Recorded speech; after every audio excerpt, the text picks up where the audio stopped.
Yeah. Okay. Okay, let's just start from here and see where it One more goes. take. We won't stop anymore. Okay, great. 3, 2, 1.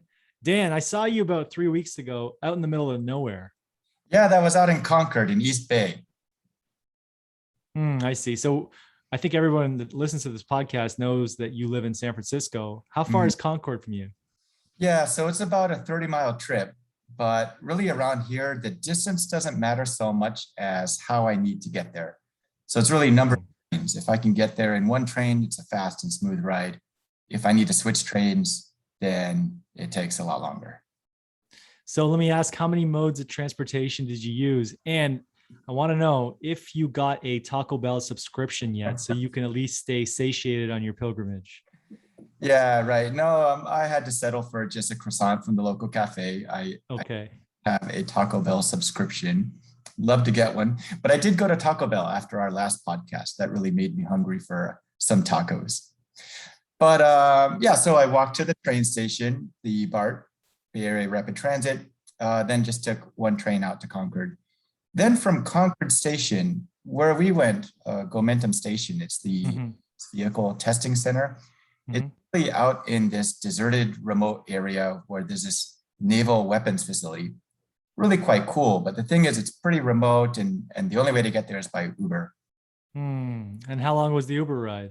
The Uber ride should have taken 10 minutes, but it took longer because I ended up getting in a fight with my Uber driver. What? How? So location, even on the maps, when you look at it on Google Maps or on the Uber app, it's just this, there's really nothing there and there's a small road. And that's where the address was that I wanted to go to, but he passed by it and thought, you know, no way anybody wants to go to this place. So he kept driving and to drop me off at this apartment complex that was a little further down the road. And I tried to tell him, like, no, I'm not going to a residence like this. I'm going to that remote road back there. And he wouldn't believe me. He argued. He was convinced that no, I want to go to this small little road. So I really had to fight with him to get me to take me there. Geez, I guess any mode of transportation has its pros and cons. Yeah, you have to think about, you know, there's time and cost, but there's also what's going to be convenient and easy to do. You know, so I actually spent a lot of time thinking about all the different ways that I could, all the modes I could use to get to where I'm going, especially in South Bay. When you have Caltrain, BART, you can always take an Uber. It's a lot of options. That's true. So it looks like choosing your mode of transportation is a very complex optimization problem. But your problem is kind of an individual problem, right? Imagine if you were Amazon or FedEx or DoorDash or Uber. It must be impossible to solve the optimization problem, which I think is what's your best cost, what's your best route, how you can save the most gas. There's just so many iterations. It never ends. But that's good for us today, because today we have the CEO of MemComputing, John Beane. How are you doing today, John? Hey, I'm great. Thank you. Great. Good to have you today. It's a pleasure. And I know you're going to answer all these questions for us that we have on how we can really solve our optimization problem. But before that, let's start off with how did you get to where you are? Yeah, so I've done about 7 or 8 startups through my career. I've kind of been a startup junkie, and I've co-founded 3. After my last startup, a company called ecoATM, that it's like an eBay in a box. It's a little kiosk that you may have found in malls to trade in your iPhones or old phones.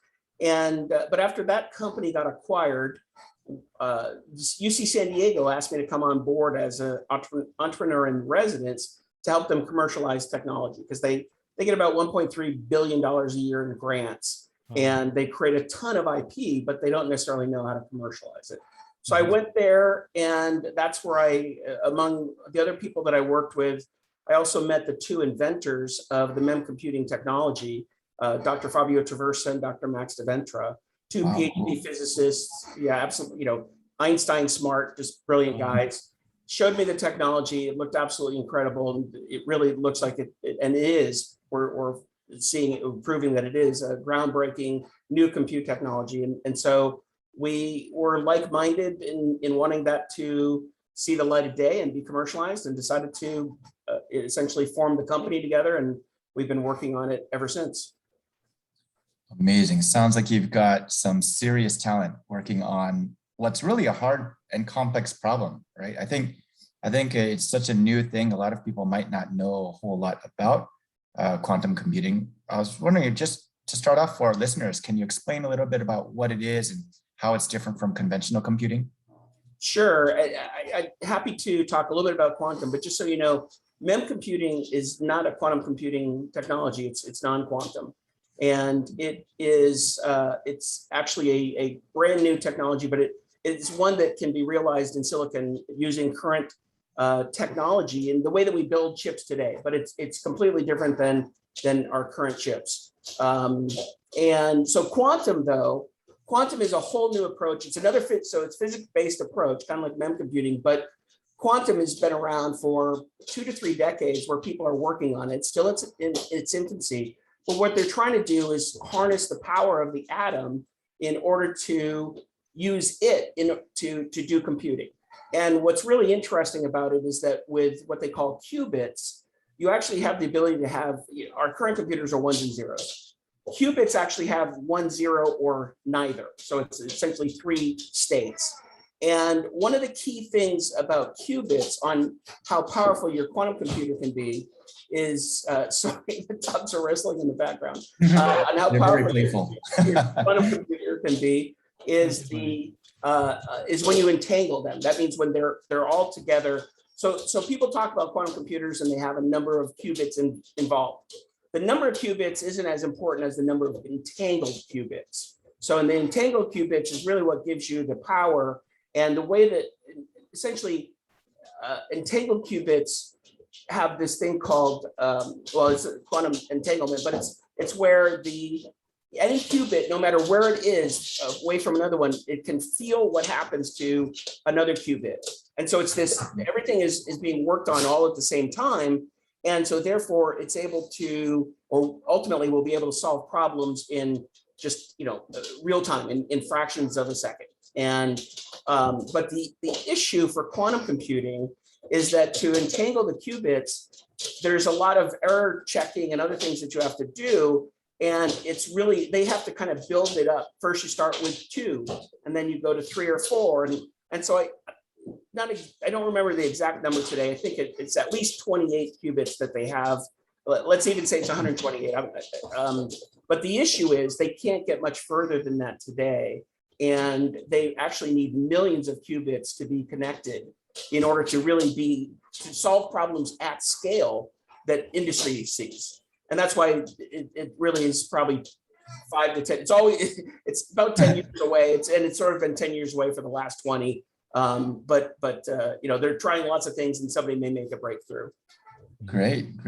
Well, I'm interested to know what kind of industry problems this can be applied to. It sounds like really great technology. A lot of big companies are working on it. I read about Google, IBM, Intel making some big news headlines. But where do you see really the first concrete applications coming? So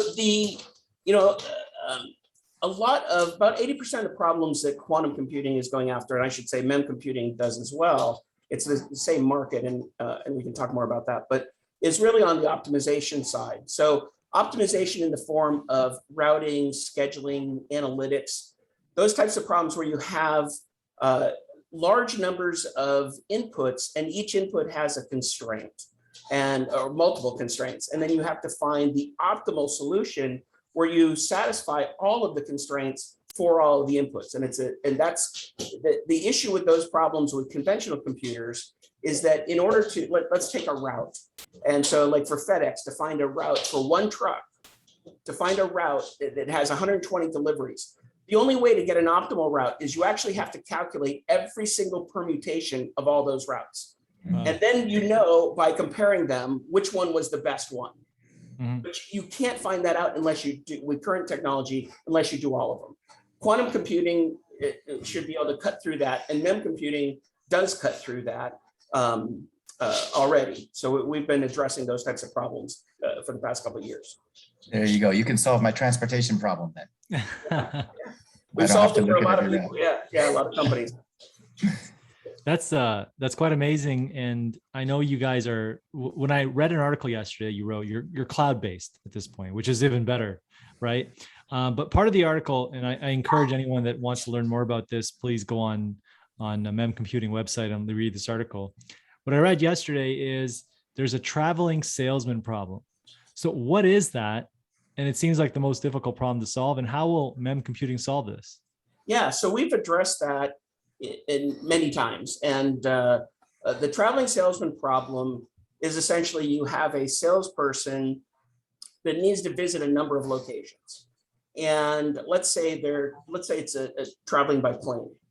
So the constraints for something like that are you want to get to each of these places as fast as you possibly can, the most optimal route to hit them all and get home as fast as you can. But if you're taking planes, well, now you have, depending on where you're going, you can't necessarily go from A to B because there might not be a connection. So you have to figure out where are the connections. Then you have to know, okay, it's a person, so they can't go 24 hours a day. So you kind of need to know what hours they can travel and work. You then have to know, okay, if I'm going to go to these places, what are the convenient times? And if the meetings may already be set up and already have the times. So you have all these things that you have to make sure everything is satisfied. And so this is one of those problems that really it's impossible to solve today. It's really what they call intractable. It's not impossible to solve, but you'd need years and years and years to compute it. Oh, cool.